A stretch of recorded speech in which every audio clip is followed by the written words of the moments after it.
He challenges the prophets of Baal. And he's not very kind about it either. He tells them, what happened to your Baal? Is he out taking a leak? It's in the text. It's exactly is in the text. Is he in the bathroom doing his thing? That's what he tells them. God is funny. When the Canaanites, the Philistines, stole the ark, God struck them with hemorrhoids. And he put the ark, they put the ark back on the animal and said, take this thing back from us. It's a pain in the... God is funny, indeed. But anyway, he's going to do the same thing as Gideon did to Zibah and Zalmunna. So you need to say, well, what is Zibah and Zalmunna? Where are the stories about Zibah and Zalmunna in the Bible? You must go to Judges chapter 8. That's exactly what happened to Zibah and Zalmunna as Gideon did to those guys. What did Gideon do to those guys? Look what he did. In verse 21.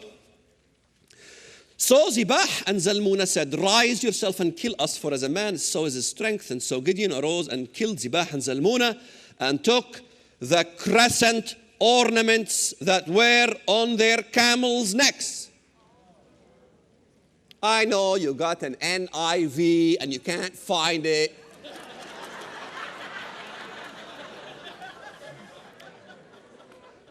Almost every American I ran into. What do you got? NIV. What is that about? What's thought for thought? Because I really don't understand the Bible. I want somebody to make me understand it. So thought for thought. Whose thought? Ever ask yourself whose thought? Do you know my Bible? Do you know what it has on it? Commentary? Zippo. Just the Word of God. That's it. That's how I read it. I had nothing of that stuff you guys have. See, I need help. Aid, you know.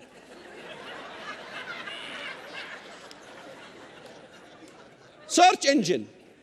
I use a computerized search engine to search that word wherever it is. I go to the Greek and the Hebrew. Don't get me wrong.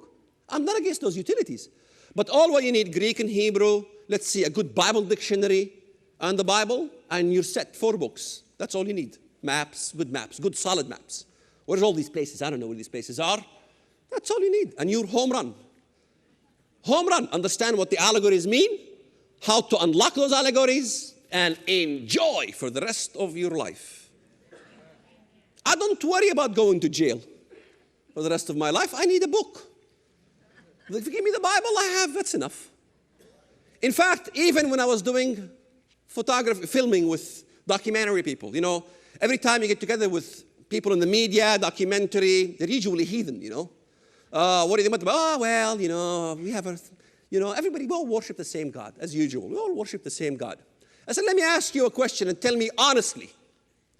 If you're sentenced in prison and they tell you, all right, let's see, let me give you the tour around here. There's cell block A and there's cell block B. Okay, you're going to go for the rest of your life. We give every inmate that we have 2 books. We give them either the Quran for the Muslims and the Bible for anybody else who wants it. Take your pick, the Quran or the Bible. You know, every single Westerner, it doesn't matter how heathen he is, all of them without exception chose the Bible. I said, why did you choose the Bible? They said, because it's interesting. The other one we tried to read it is very boring. Everyone chose the Bible. All right, what's in cell block A? Christians.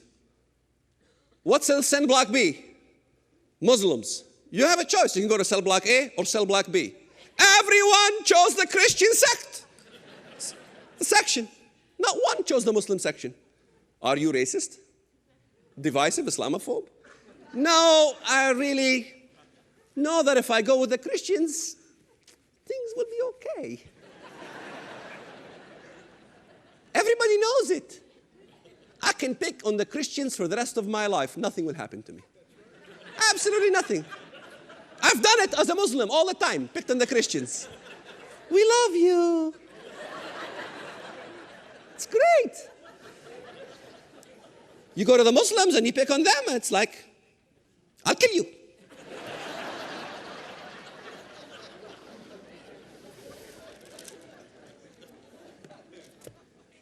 He destroys the crescent ornaments. Now we go to find the harlot of Babylon. Chapter 17. The woman riding on a beast. She has a cup in her hand. Revelation 17. The harlot has a cup in her hand. First of all, he tells John, the angel talking to John, John is talking here, he's writing these things that he witnessed. He said, the angel took me to the wilderness, the desert, look it up.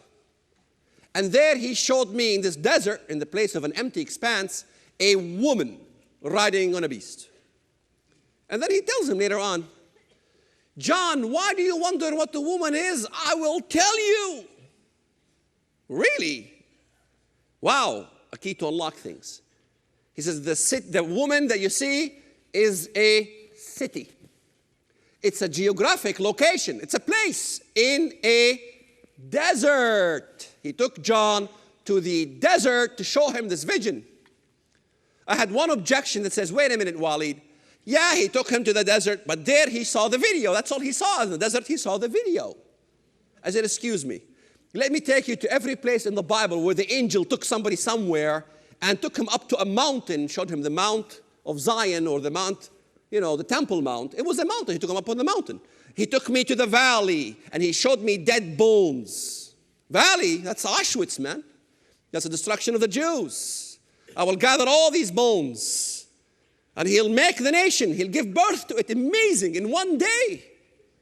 He gives birth to it in one day. She who is in labor, fulfilled in Isaiah. And as Israel is in labor, she gives birth in one day to that nation called Israel. Happened in your lifetime. So, the place is in a desert. The woman has a cup in her hand. She is giving the nations what the Bible calls the wine of her fornication. She is fornicating with the nations, and she's getting them drunk on this wine, and the nations of the earth are intoxicated. She has this in abundance. This delicacy that she has is in abundance. A monumental amount of this wine that's intoxicating the nations. In exchange, she is drinking the blood of the saints. In exchange, the nations are hush-hush regarding all the persecution she's doing, killing the saints and drinking their blood. Give me their blood, I give you that wine that makes you drunk. Who? Who's the wine? Greece. George Bush said America is addicted to oil. Addicted. It's an addiction. It's called Mystery Babylon. Why? Because you must go to Babel to understand this whole thing. What was the story of Babel? The story of Babel is that they got together and they said, let us build a name for ourselves. That's the first thing they said. Let's build a name for ourselves. Let's make our name big. Allahu Akbar. What did they do? They took everything they got. Let's take everything we have. What do we have? We got bricks and we got tar, pitch, oil. Let's take the oil and build a name for ourselves. So they took the bricks and they built a zuggurat to reach up to God. The whole idea is the pride of Babel. And God confounded them. And God will never allow Babel to be built again, will never allow this whole kingdom to come. It's never going to happen.